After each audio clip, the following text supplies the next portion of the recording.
Nouvelle vidéo l'équipe, j'espère que vous allez bien. Aujourd'hui test du XADV 2024. Pourquoi cette moto l'équipe? Tout simplement quand je suis parti au Maroc en fait, à Marrakech et à Tétouan en fait j'étais surpris. Je voyais ce scooter partout. Je voyais beaucoup de T-Max, mais je voyais énormément de XADV. J'en ai beaucoup entendu parler de ce scooter, un hybride entre une moto off-road et un scooter. Donc déjà de base ce mélange exotique entre une moto de off-road et un scooter, déjà ça pousse à interrogation on va dire. Et le fait de l'avoir vu vraiment partout au Maroc, et j'ai jamais vu autant de XADV qu'au Maroc. C'est un truc de dingue. C'est une moto à 12 800 € à peu près. Donc c'est une moto, j'appelle ça un scooter en fait. On parle de moto mais c'est relativement, c'est plus proche d'un scooter que d'une moto. Donc 12 800 € pour un scooter, c'est pas donné, un peu comme le T-Max de toute manière. Putain les mecs il se met à pleuvoir, je suis dégoûté, regardez-moi ce temps normand là qui donne pas du tout envie. Donc on va essayer de faire vite avec le test, de toute façon c'est pas beaucoup de temps comme vous le savez. N'oublie pas de t'abonner, de liker, de me donner la force l'équipe. Donc voilà, une moto qui est hybride. Donc à savoir que la moto XADV, c'est une moto hybride entre les motos off-road et le scooter, donc ça m'interpelle. Et le fait de l'avoir vu énormément au Maroc m'a donné l'envie de la tester. Qu'est-ce qu'on peut dire sur cette bécane? Comme à mes habitudes, je vais vous donner les caractéristiques de cette moto avant de la conduire. Donc c'est une boîte 6 rapports. La cylindrée c'est 750 cm3, donc pour un scooter ça commence à être important. Elle délivre 69 Newton de couple à 4750 tours. Sa puissance maxi est de 54 chevaux, donc 43 watts à 6750 tours par minute. Donc c'est une belle bête, donc elle est bridable en A2. Donc c'est pour ça que c'est une moto qui intéresse beaucoup de jeunes permis A2 se dotent de cette moto, parce que voilà, c'est un délit entre scooter pour la ville avec des capacités de moto qui sont intéressantes. Capacité de carburant 13,2 litres. La consommation, ça consomme vraiment rien, 3,6 litres au 100 pour une autonomie autour de 360 km. Donc vraiment, c'est vraiment une moto, je vais arrêter de dire moto, c'est vraiment un scooter extrêmement intéressant. Après, c'est toujours un peu le dilemme avec ce type de scooter, parce que je reviendrai là-dessus quand on roulera, je dirais, mais ma critique en fait, une critique liée à son positionnement tarifaire en fait. À ce prix-là, 12 800 €, franchement, moi personnellement, je partirais pas sur un scooter, je partirais vraiment sur une vraie moto. Pour le côté esthétique, pour l'agrément moteur, tout ce qui va avec. Même si je l'avoue de manière tout à fait transparente, à ce tarif-là, ce scooter propose en fait des spécificités. Il y a un design en fait qui donne envie. Moi j'aime bien son côté esthétique, j'aime bien le rouge. Franchement j'aime beaucoup c'est le rouge Honda je dirais. Cette forme de bec de cassnar renvoie aux motos off-road type Africa Twin et tout. Donc c'est un beau clin d'œil pour souligner ses capacités off-road. Bon, à l'avant, 2 disques de frein avec 2 étriers 4 pistons. Franchement ça freine super bien pour un scooter. Donc rien à dire, ils ont fait le taf à ce niveau-là. Fourche inversée. Encore heureux, j'ai envie de te dire, maintenant avec les motos modernes à plus de 10 000 €. C'est une fourche inversée de 41 mm de diamètre avec un débattement de 150 mm, 153 mm. Donc pour un scooter, c'est vraiment... bon, on est loin des motos, des trails ou des motos off-road, mais pour un scooter, c'est quand même conséquent. Ils n'ont pas fait à la rigolade. Sur l'arrière, on est sur un mono amortisseur, pareil, de 150 mm de débattement. Donc voilà, donc ce qui pour un scooter, j'ai jamais vu un scooter avec des débattements aussi importants. Après, à titre de comparaison, on n'est pas dans non plus un trail, mais bon, pour de la ville, pour du chemin, ça fait largement l'affaire. Un roue à l'avant de 17 pouces, roue à l'arrière de 15 pouces. Donc encore pour accentuer ce côté un peu tout terrain, on a mis une roue à l'avant un peu plus grande, 4 modes de pilotage. Donc je vais vous montrer ça tout à l'heure. Il y a un mode de pilotage pluie, un mode standard, un mode gravel pour les petits chemins et un mode sport. Une boîte automatique, forcément c'est un scooter, mais aussi on peut passer en mode manuel. Ah oui, ce que je vous ai pas dit. Donc ici on a un bouton pour ouvrir la trappe à essence. Je sais pas si vous arrivez à voir, le bouton il est ici. Et le bouton de droite permet d'ouvrir sous la selle. En fait, on a de quoi mettre un casque de moto ou un petit sac et tout. Avec la trousse à outils, j'imagine qu'il y a ici. Donc ça, c'est vrai que l'avantage d'un scooter, c'est que tu puisses ranger ton casque une fois que tu t'es stationné. Donc voilà, qu'est-ce que je peux vous dire de plus aussi? Je vous ai dit qu'il y avait des modes de conduite. Donc là, on est en mode standard. Je peux changer à range, puis gravel, donc les petits chemins. Et il y a un mode sport qui est ici. Donc je vais rester en mode standard, même s'il pleut un peu. Comme d'habitude les gars, j'ai essayé de repositionner ma deuxième GoPro, mon ancienne GoPro, pour faire différents points de vue. Donc j'espère que ça va vous plaire. Et que surtout que ça va tenir, parce qu'à chaque fois que je la mets sur certains types de bécanes, ça se décroche, tu vois. C'est une attache rapide, donc j'ai pas envie de me prendre la tête. Si ça tient pas, je la retirerai. Donc là je me prépare, je me positionne. Je prépare mon sac. L'essai de ce sac est disponible sur ma chaîne YouTube, l'équipe. Franchement, toujours content de ce sac. Hein. Donc là, pour démarrer, donc j'ai la clé avec moi. Elle est dans mon blouson. Donc là, la moto est allumée. Il suffisait d'appuyer ici pour allumer la bécane. Et maintenant, pour démarrer, en fait, tout simplement, on appuie sur le démarreur. Ouais, il faut que je débéquille. Et là, je peux. Voilà. Donc là, je suis en neutre. Il faut que j'appuie sur ce bouton-là pour démarrer la vitesse, et là je suis en boîte auto. Pour l'essai, je vais rester en boîte d'auto parce que j'imagine que la plupart des gens roulent en boîte auto sur ce type de bécane. Donc c'est un scooter hein, à la base. C'est pas à la base, avant tout ça reste un scooter. Bon là déjà, moi j'ai pas l'habitude de rouler en scoot hein. J'ai vraiment pas l'habitude de rouler en scoot hein. C'est vraiment, il y a un coup à prendre, c'est pour ça qu'il faut que je roule doucement. Déjà j'ai des mauvais réflexes, déjà au niveau des pieds, c'est un peu comme la Harley. Les pieds, tu as deux positions de pied. Soit tu peux rester droit un peu comme ce que je fais là, donc position droite, ou soit carrément tu peux venir les mettre à l'avant, c'est un peu plus, on est un peu plus en mode cruiser, tu vois. Pareil aussi, étant donné que c'est une boîte auto, bah là vous allez me dire c'est quoi, c'est le levier d'embrayage? Non, c'est le frein arrière il me semble. Donc j'ai tendance à vouloir des fois débrayer en tenant ce levier, ce qu'il faut surtout pas faire. Donc voilà, donc ça c'est mes ressentis on va dire de gros débutants sur un scooter. Donc ceux qui ont l'habitude de conduire des scooters, ils n'auront pas ce ressenti on va dire. La position, franchement je suis très haut, très droit, je m'attendais pas à être aussi droit en fait. Par contre très confort, hein. Très confort. À la décélération, je trouve que la moto fait un joli bruit. Après pareil, tu connais l'histoire, norme Euro 5 et tout. Voilà, on sent que les sapements étouffent quand même le bruit et la sonorité du moteur. Avec, je sais pas, peut-être pas en décica, non, on va pas aller jusque là.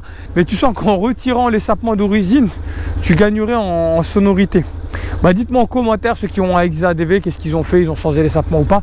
Avant de venir ici, j'ai fait une pointe de vitesse et j'étais surpris parce que on monte vite dans les tours, on s'en rend pas forcément compte. Allez, petite pointe de vitesse, on va voir ce qu'elle a dans le ventre.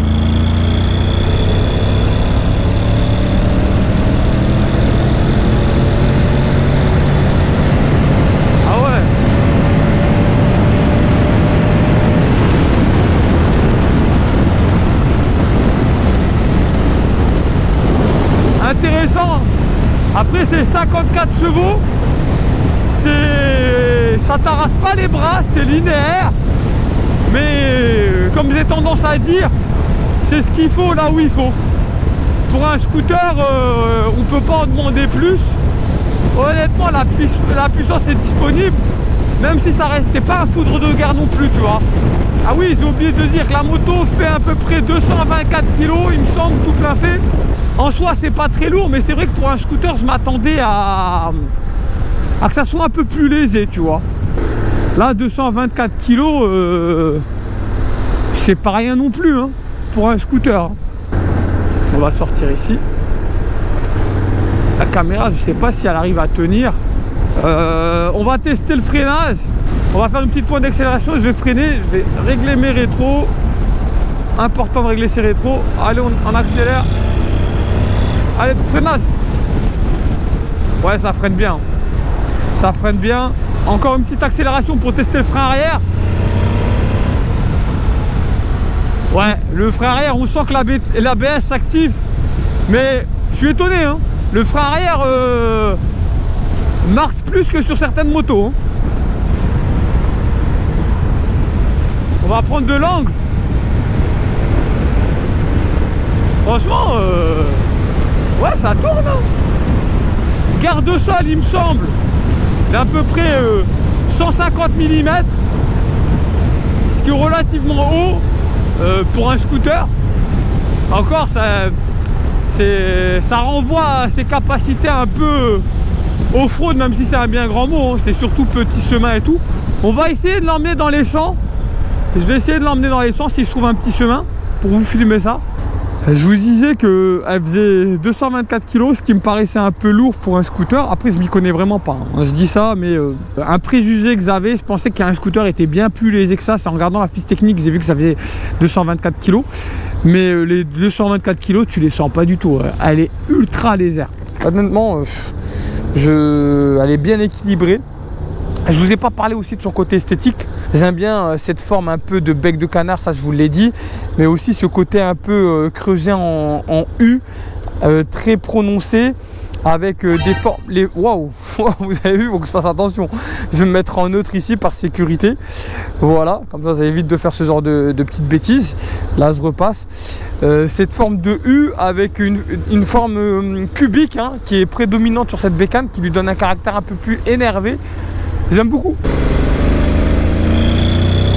Regardez, poignée dans l'angle. Poignée dans l'angle. Vous avez vu, ça n'arrache pas des masses. On va passer quand même en mode sport. On va voir s'il y a une petite différence sur la poignée des gaz. Bon, là, on va pas faire ça. Ouais, c'est un peu plus réactif. Mais pareil, hein, c'est pas ça qui va t'arracher les bras.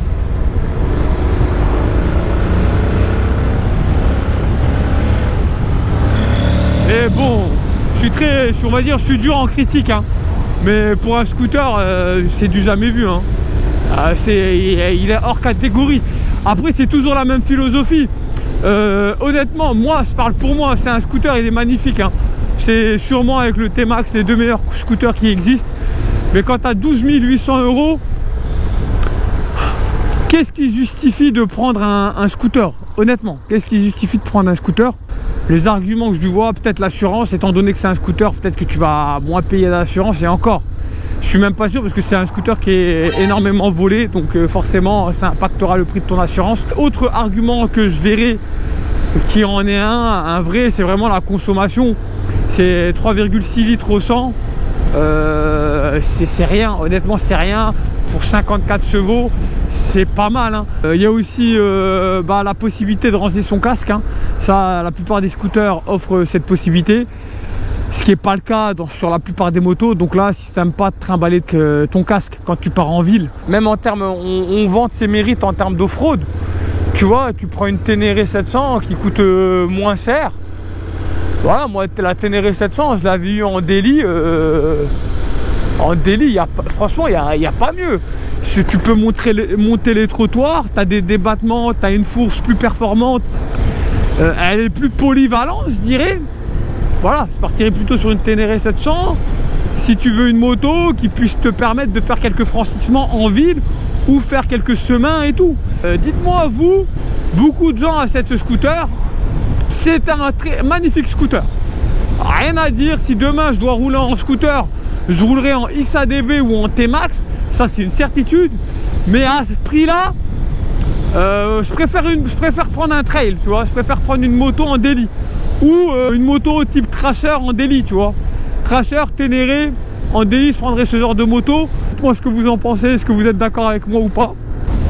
Ah oui les mecs, là, qu'est-ce que j'ai pu constater? Là, j'ai vraiment tapé dedans. J'ai pas filmé en fait parce que j'ai vraiment tapé dedans comme un gros porc entre guillemets, tout en respectant quand même la moto, hein. Quand je tape dedans, tu m'as entendu parler.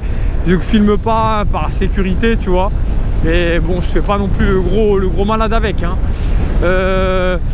J'ai pu tester le mode sport, hein. En fait, on reste sur des rapports très bas alors que les régimes tournent pour donner en fait de l'agressivité et de la réactivité à la moto. Tout à l'heure, j'ai mis des gros coups de gaz, on était en deuxième, tu vois. Je suis étonné.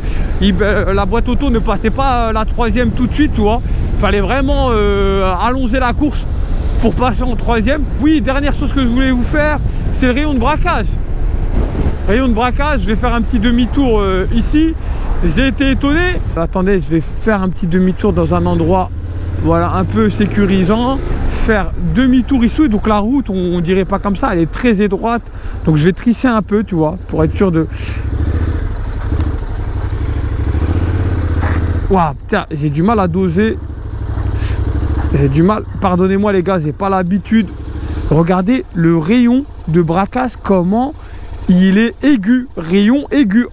Et encore, j'ai tendance à pas mettre le guidon en butée parce que j'ai peur de la faire partir. Si je vais lentement, vous avez vu le rayon de braquage, tout moto et scooter confondus. Sachant que c'est mon premier scooter. Que j'essaye, que j'ai déjà conduit des scooters, mais on va dire j'ai jamais fait gaffe à ce détail-là. J'ai jamais vu un véhicule avec un rayon de braquage aussi étroit, tu vois. Ce qui est en ville est ultra important. Concernant l'essai en mode gravel, donc en mode off-road, franchement les gars, je vais pas le faire tout simplement parce que cette moto est en vente, ce scooter est en vente, putain à chaque fois je me trompe, et elle était, le scooter était en exposition, tu vois. Donc j'ai pas envie de ramener le véhicule avec de la terre et tout. Mais je me doute pas qu'il fait le taf pour du chemin. Bon, c'est pas non plus un trail, il faudra pas aller chercher des capacités off-road de malade comme ce qu'on a l'habitude de faire avec nos trails. Mais pour du chemin, ça va le faire, tu vois. Ça va le faire. Donc c'est pour ça, je vais rien en tirer si ce n'est que je vais la salir et ça sera pas correct de ma part. Après bon, on est sur des pneus route quand même, on n'est pas sur des pneus mix. Donc voilà, je vais rien apprendre de plus. Bon voilà l'équipe, je kiffe ce scooter, mais effectivement pour à ce prix là, après je suis pas la clientèle visée pour ce type de scooter, on est d'accord. Mais mes critères restent quand même des critères objectifs. À ce prix là, mieux vaut-il pas prendre une moto tout simplement. Dites-le moi en commentaire les mecs. J'attends vos retours. Et moi je vous dis, prenez soin de vous. Et à la prochaine. Ciao.